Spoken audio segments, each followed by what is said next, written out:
말씀을 통해서 이 시간에는 허락받은 야베스의 기도라는 말씀으로 잠시 은혜를 받기를 원합니다. 오늘 본문 말씀에 보면 야베스라고 하는 사람이 기도를 했는데 하나님이 그 기도를 응답하셨더라고 하는 말씀이 되겠습니다. 야베스라고 하는 이 사람이 누구인가에 대해서 우리 성경에 자세히 나타나지 않고 있습니다. 성경 어느 곳에서도 이 야베스라는 이름이 다시 등장하는 이름이 없기 때문에 그렇고, 그의 아버지가 누구며 그의 어머니의 이름도 나타나지 아니하고 그의 형제들이 누구인지까지 나타나지 않는 모습을 볼 수 있습니다. 다만 야베스라고 하는 이 사람이 누구인지를 알지 못하겠지만은, 그러나 오늘 본문의 말씀에는 야베스라고 하는 이름은 그의 어머니가 이 아들을 낳을 때 수고로이 낳았다 해서 그 이름을 야베스라라고 이름을 지어 주었다고 하는 사실입니다. 그 야베스가 기도를 했는데 그 기도의 내용을 분석해 보면 크게 두 가지로 말을 할 수 있습니다. 첫째는 하나님이여 내게 영토를 넓혀 주시옵소서라고 말씀을 했고, 그 두 번째는 주신 그 영토를 지키기만 내게 가지고 지키게 해달라고 이렇게 기도한 내용을 볼 수 있습니다. 그는 그렇게 기도를 했는데 하나님이 그의 구하는 것을 들어주셨더라고 말씀을 함으로써 기도하는 사람들 가운데서 이 야베스의 기도가 우리가 표본으로 삼고 있는 것은 오늘의 예수를 믿는 저와 여러분들이 똑같은 사실인 것을 볼 수 있습니다. 야베스는 기도를 함으로써 축복을 받은 사람 중에 한 사람입니다. 이 야베스가 받은 축복은 크게 두 가지인데, 그 중에 하나는 복에 복을 더하여서 지경을 넓혀지는 축복을 받았다라고 알 수 있습니다.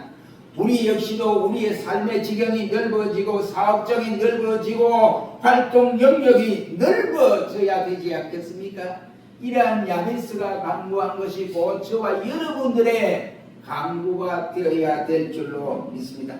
두 번째는 이 야베스는 환난을 벗어나 근심이 없는 축복을 달라고 하나님 앞에 기도를 했습니다.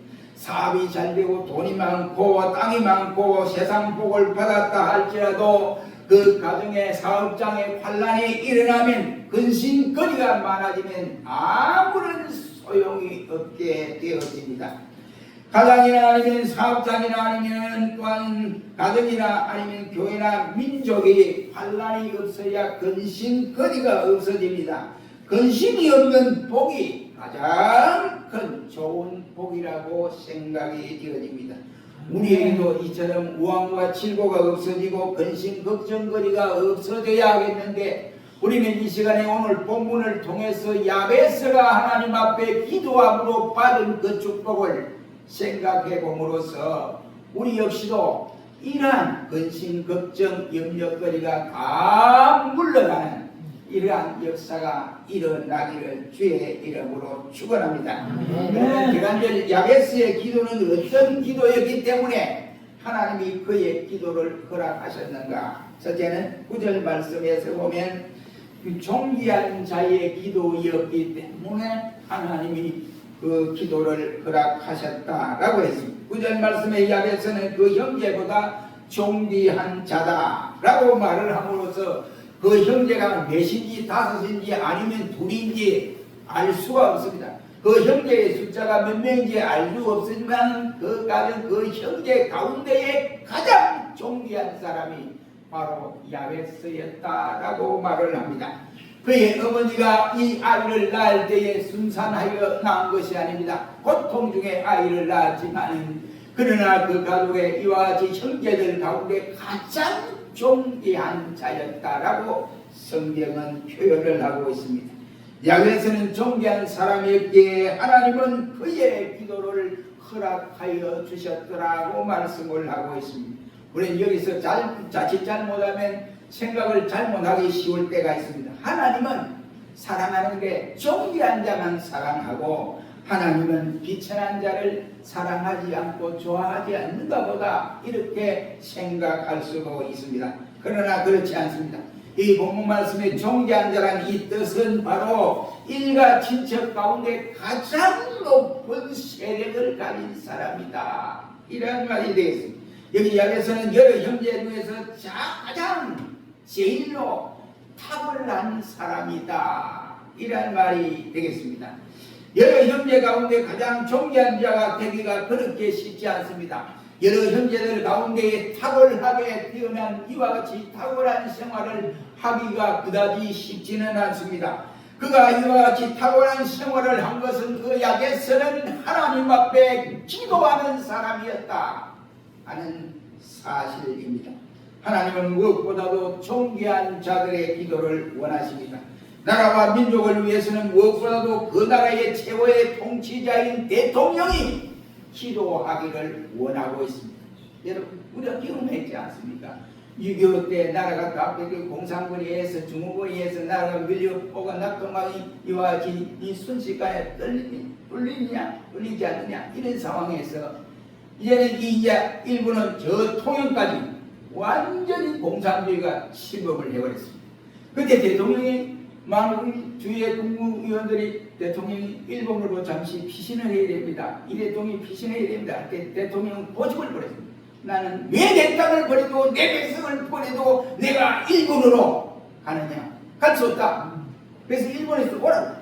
그러니까 잠시 피했다 가시라고 이랬습니다. 나는 절대 그럴 수 없습니다. 그래가지고 그들은 부산 초량교회에서 모여서 그날 금요일날 장로님들과 목사님들 전체를 다 불렀습니다. 다 불러놓고 철학을 해야 됩니다. 우리가 밤새도록 기도하지 않으면 이 나라는 풍견동화 속에서 일어날 그런 여지가 없습니다. 하나님 앞에 기도할 수밖에 없습니다. 그리고 대통령이 직접 나서서 장로님들과 목사님들을 동원하여 기도를 밤새도록 했는데 그 다음날 새벽에 인천 상륙작전이 이루어진 겁니다. 여러분, 이것이 변신이 이루어졌다고는 절대 보지 않습니다. 메가드가 인천 상륙작전을 하려고 할 때에 트루먼 대통령이 반대를 했습니다. 그게 무슨 작전이 이루어지느냐? 물이 다 빠지고 난 다음에 어떻게 메가드라는 거야? 그래서 메가드는 그렇지 않습니다 하고 메가드의 마음을 하나님이 움직였습니다. 그래서 메가드를 통해서 인천 상륙작전이 거행되고 중공군들이 물러가는 이러한 역사들이 일어났습니다. 대통령이 기도하면 그 기도를 하나님이 좋아하신다는 것을 우리나라는 똑똑하게 체험을 했습니다. 여러 백성들이 기도하는 것도 좋지만 무엇보다도 나라의 최고의 통치자인 대통령이 기도할 때 그 기도를 하나님은 허락하십니다. 가정에서도 똑같은 원리입니다. 가정에서 먼저 가장이 하나님 앞에 기뻐하는 기도를 할 때에 온 가족이 또 기도하는 것보다 더 빨리 응답되어지는 경우도 있습니다. 이와 같이 가족들이 이와 같이 기도하는 것도 중요하지만 그 가정의 가장이 먼저 기도하는 것을 하나님이 더 좋아하십니다. 사회 역시도 마찬가지입니다. 회사에서 사장님이 기도할 때 그 기도를 하나님이 기뻐하고 응답하여 주십니다. 교회도 마찬가지입니다. 교회도 목회자가 먼저 기도할 때 하나님이 그 기도를 때를 따라 허락하여 주심으로 성도들의 가정에 평강을 이끌 수가 있는 것이 저의 목회 45년의 경험을 통해서 알 수 있습니다. 이와 같이 하나님께서는 최고의 적임자인 먼저 이런 사람들이 엎드려 기도하기를 원하시고 있습니다. 그래서 그 기도의 효과가 빠르다는 말입니다. 교회 부흥 역시도 먼저 앞선 지도자들이 기도할 때에 그 하나님이 가장 기뻐하시고 부흥되는 역사를 이루어가게 하십니다. 제가 대구에 이제 꿈이 있을 때 대구에 대명교회라고 있습니다. 대명교회 집회를 갔습니다. 근데 그 장로님이 옛날에 20년 전에 그 대구 대학 학교가 병합되기 전에 대구 대학에 있습니다. 대구 대학에 학정에 있습니다. 이 장로님이 새벽에도 안 나와요. 새벽에도 안 나오고 주일날에 한 번 딱 나오면 뭐 오후 예배는 오후에 그냥 식사하고 하니까 들려지고 그리고 주일날 딱 보고는 수요일도 안 나오고 새벽에도 안 나오고 그러니까 교회가 새벽에도 강조 시간에도 장로님 안 나와요. 각장이 안 나오는 거예요. 그래가 늘 목사님 가슴 아프게 생각하고 있어요.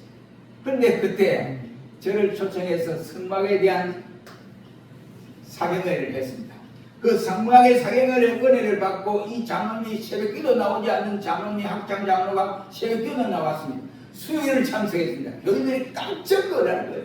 와, 장로님이 비아라를 받았나 보다. 그러니까 그 이후에 그 담임 목사가 하는 말이 저를 만났는데 목사님 집회하고 나서 장로님이 비아라를 받아서 새벽기도도 나오고 그 다음 수요일 예배도 참석을 하고 예배마다 이와 같이 빠지지 않고 참석을 잘해서 우리 교회가 부흥이 됐습니다 라고 하는 소리를 직접 들은 일이 있습니다. 하나님은 먼저 지도자들이 기도할 때에 기뻐하신다 이라는 말씀이 되겠습니다.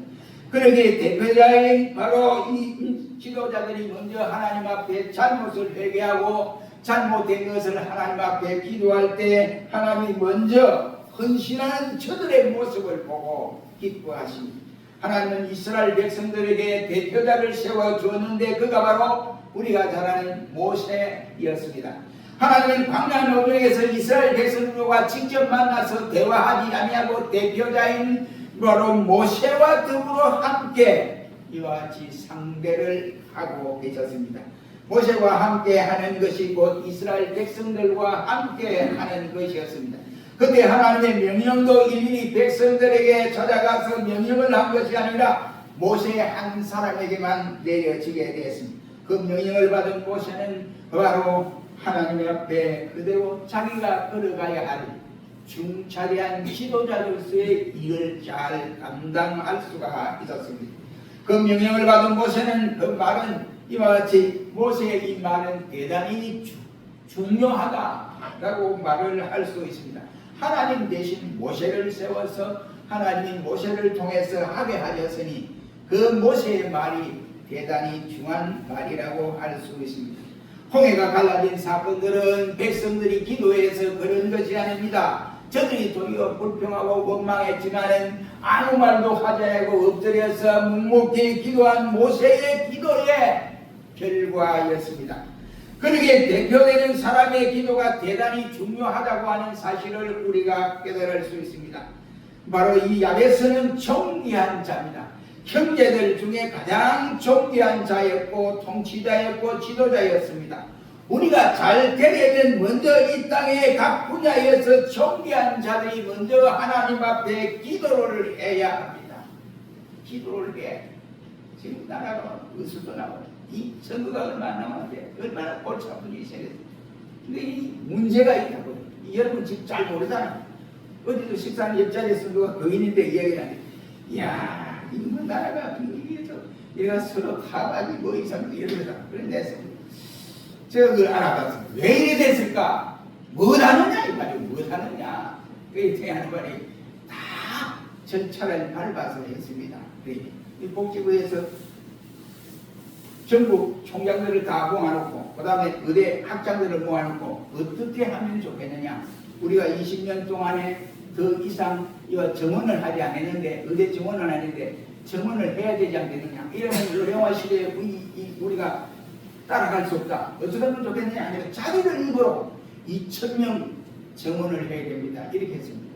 그런데 그 말을 그래놓고 막 어디로 돌아섰느냐. 백성들 앞에 그냥 그대로 가야 되는데 말을 해놓고 대구를 하니까 보면 대구하는 쪽으로 기울여 버려요.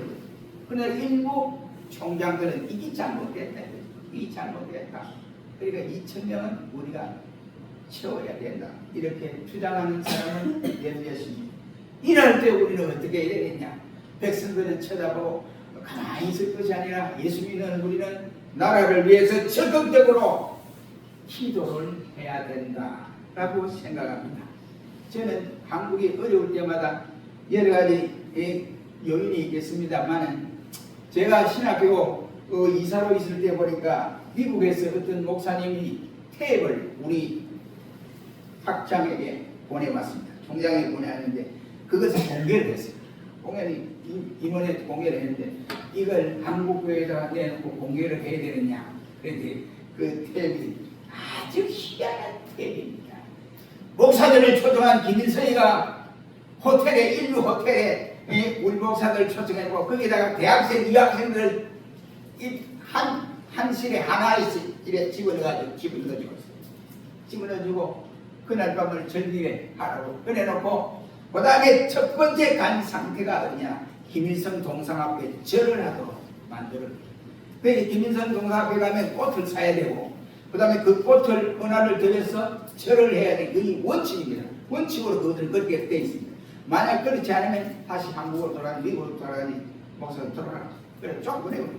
그런데 이 멍청한 목사들이 거기에 가가지고 헌화를 하고 절을 했다 이 말이에요. 어디에? 우상 앞에. 김일성이 우상 앞에 절을 했습니다. 그런데 이것을 한국에 공포를 할 것이냐 하다 공포하면 난리 난다. 한국교회 지도자들도 있고 미국의 한국 목사들도 흥교회 목사들도 여기 다 있으니 이러면 어떻게 되겠느냐. 그래서 그것을 묵살시켰습니다. 묵살시켰는데 그러고 잊어버렸습니다. 그런데 어제 제 SNS에 그게 동사를 떴습니다. 그런데 어떻게 떴냐면 탈북자들이 고관 그 당시에 그것을 관장했던 탈북자가 탈북을 해서 한국교회가 병이 들었습니다. 이래요. 근데 그분이 꼭꼭 짚어주는 것이 내가 비디오를 본 것과 똑같습니다. 그래가지고 한국교회 왜 이 좌파들 목사들이 많았냐 이 말이에요. 그때 김일성에게 대우를 받은 융수왕의 대우를 받고 더 이상 북한에 대해서 말을 하지 마라 이렇게 약조를 하고 우상 앞에 절을 해서 당신들이 만약 가서 우리 북한에 대한 비방을 하고 그러면 여기 있던 탭을 만천하에 공개하겠다 이래버렸습니다. 그 어제 제 SNS에 믿었어요. 이야 심각하구나. 탈북자 자신이 그때 담당했던 사람이 그 장면을 보라고 목사가 절을 하네. 목사가 머리를 숙이네. 자기가 알고 있기는 신사참배 때 그 우상 앞에 절을 하지 않으려고 자기 목숨을 내었던 그런 사람들이 많았는데 대한민국 목사들이 왜 이러냐? 미국에 있는 목사들이 왜 이러냐? 이렇게 그런 말을 했습니다. 이 말이 무슨 말입니까? 그러니 우리 교회는 모르잖아요. 모릅니다. 자기만 알고 있어요. 해결을 해야 될 판이에요. 이제 이것이 만천하에 공개가 됐으니 어떻게 되겠습니까? 그러니 대표자들이 정신을 차리고 나라와 민족을 위해서 기도를 해야 되고 자기를 위해서 기도를 해야 한다. 이것이 바로 야베스의 기도. 7절 말씀에 말하기를 야베스는 평범한 기도를 하였기 때문에 하나님이 그 기도를 응답했다라고 있습니다. 10절 말씀에 보니까 야베스가 이스라엘 하나님께 아뢰어 가로되 온건대 주께서 내게 복에 복을 더하사 나의 지경을 넓히시고 주의 손으로 나를 도우사 나로 환난을 벗으나 근심이 없게 하옵소서라고 기도를 했습니다. 야베스의 기도를 분석해 보면 아주 현실적인 기도를 하고 있습니다. 그 기도는 아주 평범했습니다. 특별하게 한 기도가 아니었습니다. 보통 사람들이 구할 수 있는 그러한 내용이었습니다. 사람이라면 누구든지 복에 복을 받기를 원하고 근심 걱정이 없기를 원하는 것이 당연한 것입니다. 이러한 소박한 기도를 바로 야베스는 드렸다 이 말입니다. 이 세상 누구나 이러한 소원을 그렇게 살기를 원하는 것은 당연합니다. 세상 사람들 중에는 복 받기를 싫어하는 사람이 과연 누가 있겠느냐 이 말입니다. 근심 걱정 없이 살고 싶은 소망은 어느 누구에든지 다 있게 마련이다 이런 말입니다. 그래서 야베스의 기도는 곧 저와 여러분의 기도의 대표라고 할 수가 있습니다. 그는 존귀하였지만 그 기도는 평범한 기도를 드렸다라고 했습니다. 모든 사람들에게는 두 가지의 소원이 있습니다. 모든 사람들이 소원할 수 있는 것을 이 야베스가 그대로 구하고 있었다라는 사실입니다. 우리가 기도할 때에 현실적인 것을 구해야지 허공에 찬 이와 같은 기도는 구하지 않는 것이 옳은 것입니다.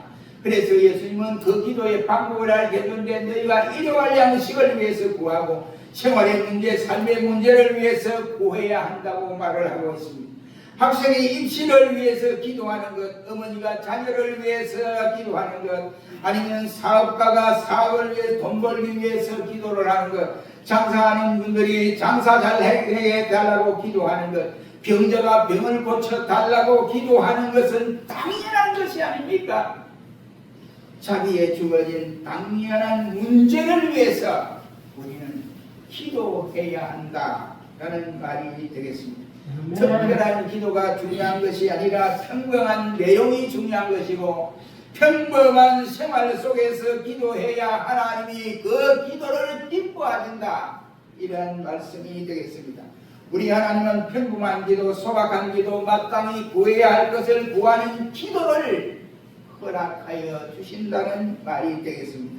그런데 어떤 사람들은 이 야베스의 기도가 너무 기복적인 것이 아니냐 이렇게 말들을 합니다. 너무 샤머니즘적인 것이 아니냐라고 반문하는 분들도 있습니다.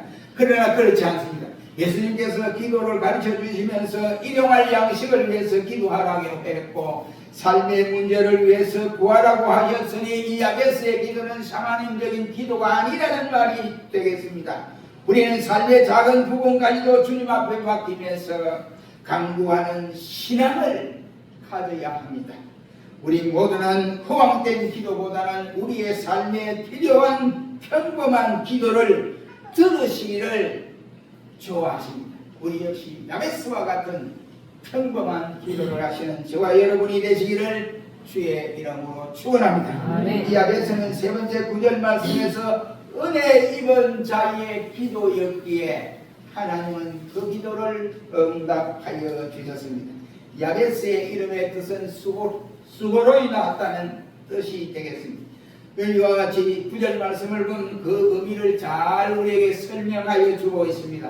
야베스는 태어날 때 하나님의 은혜가 아니었으면 죽었을 사람이었습니다. 은희가 아기를 낳을 때 얼마나 고통스럽고 고비가 많았으면 야베스라는 이름을 아들에게 지어줬겠습니까? 어떤 고통이 있었는지는 잘 알 수 없지만 이 아들이 죽으면 죽고 살면 살리라 할 정도로 포기한 아들이라고 할 수 있습니다. 다행히 하나님의 은혜로 그는 살았고 도리어 결국은 큰 인물이 되었던 사람입니다. 생각한데 그의 어머니는 야베스를 위해서 발구덩을 치면서 하나님께 매달려 기도했을 것이라고 생각이 됩니다. 이토록 위험한 고비를 통해서 태어난 이 야베스는 자랄 때에 그는 신앙으로 자랐고 다른 형제들보다 하나님을 더 돈독히 찾았으며 기도하는 사람으로 알려져 있습니다. 하나님의 은혜를 잊지 않고는 어려울 때 기도하지를 않습니다. 하나님의 말씀에 바로 서는 성도가 아니고는 어려울 때에 이와 같이 기도하지 않는다 그 말이에요. 그래서 야베스는 하나님과 늘 가까이 하는 사람이었고 기도하는 사람이었음을 우리에게 밝혀줍니다. 그는 하나님을 가까운 곳에서 보며 살아왔습니다. 잠언 28장 9절 말씀에 보면 사람이 귀를 기울이고 율법을 듣지 않으면 그의 기도가 가증하니라 라고 말씀을 하고 있습니다. 기도는 큰 소리로 한다고 해서 하나님이 응답을 하시고 아니면 작은 소리 잔잔한 소리로 한다고 해서 하나님이 응답하지는 않습니다. 또한 기도는 오래 해야 하나님이 응답하고 짧게 한다고 하면 기도를 응답하지 않는 것도 아닙니다. 우리 주님을 위해서 무엇인가 기도를 해야 되는데 우리가 기도를 하는데 주님 앞에 기도에 투자를 해야 된다고요. 기도로 투자를 해야 된다 말입니다. 저는 목회를 하는 순간순간마다 저는 너무 부러워하는 사람이 있습니다. 바로 모태 신앙으로 이와 같이 태어난 사람을 목회자를 저는 아주 부러워합니다. 저는 모태 신앙이 아니기 때문에 우리 가정에서 내가 혼자 믿고 어머니가 믿고 돌아가시고 그랬습니다. 그런데 모태 신앙을 가진 목사님들을 너무 부러워합니다. 왜 그러냐? 그 목사님들 모태신앙을 가진 목사님은 할아버지 때부터 아버지 때 어머니 때 이렇게 계속 연지어서 얼마나 기도를 하나님 앞에 투자를 했겠느냐 이 말이죠. 그래서 저는 이와 같은 사실을 부러워한 나머지 우리 자식들 우리 자손들 우리 손자들에게는 이처럼 한때도 놓치지 아니하고 기도하고 하나님 앞에 기도로 투자하고 있습니다. 여러분은 이러한 투자를 할 마음은 없으십니까? 여러분 하나님께서 솔로몬을 찾아오셔서 하는 말이 내 소원이 무엇이냐라고 물었을 때에 하나님이 그의 소원을 그 이상으로 들어주었습니다. 솔로몬이 1000번제를 드렸다고 해서 드린 요인도 있지만 가장 큰 요인은 그의 아버지 다윗이 솔로몬을 위해서 하나님 앞에 기도로 투자했기 때문에 그렇습니다. 기도의 응답은 열매를 거두는 것과 같습니다. 심은 것을 거두는 원리와 같은 것이라고 할 수 있습니다. 하나님이 야베스에 구하는 것을 허락하실 때에는 그만한 이유가 있다고 생각합니다. 그는 은혜를 받은 자였고 은혜롭게 살아온 사람이었고 하나님의 법을 귀중히 여기며 살아온 신앙의 사람이었기 때문에 그렇습니다. 다른 형제의 이름은 나오지 않습니다. 형제가 있었는데 저들보다 이 야베스를 존귀한 자로 여겼던 모습을 봅니다. 기도는 입으로 하는 것이 아닙니다. 제가 우리 신학교 학생들의 그래, 우리 목사님들을 만난 거예요. 구경받은 설교는 어떻게 하시나요? 웃으면서 그러면 내가 잘못하면 유튜브 설교 대단한 줄 알고 이렇게 할 수 있거든요. 설교를 어떻게 하시나요? 그러면 저는 그냥 하지요. 목사님은요? 나는 가슴으로 설교를 합니다. 머리로 하는 것이 아니라 가슴으로 설교를 합니다. 그래가지고 언제 한번 시간이 되면 내가 교만해서 그런 것이 아니고 우리 모두 다 같이 이렇게 해야 되지 않냐 생각하고 그러는데 제 설교 백발을 여러분에게 보여주죠. 이렇게 이 외에 자랑하기 위해서 하는 것은 설교는 가슴으로 바로 수능 고사를 두고 있는 학생이 수능 시험을 위해서 친애를 그것에 몰두하여 공부를 하듯이 설교를 할 때 설교하고 연습할 때도 그렇게 하지 않으면 안 해야 된다. 그래 강조를 한 일이 있습니다. 여러분 이와 설교는 입으로 하는 것이 기도 역시 입으로 하는 것이 아니라 마음과 정성으로 생활을 통해서 기도를 해야 됩니다. 하나님께서 나를 기뻐하셔야 우리의 요청을 들어주십니다. 우리는 야베스처럼 우리의 소원이 허락되어서 지경이 넓어지며 근심 걱정이 싹 물러가는 종들의 가정이 되기를 주의 이름으로 축원합니다. 아멘. 걸어가신 주님 이 시간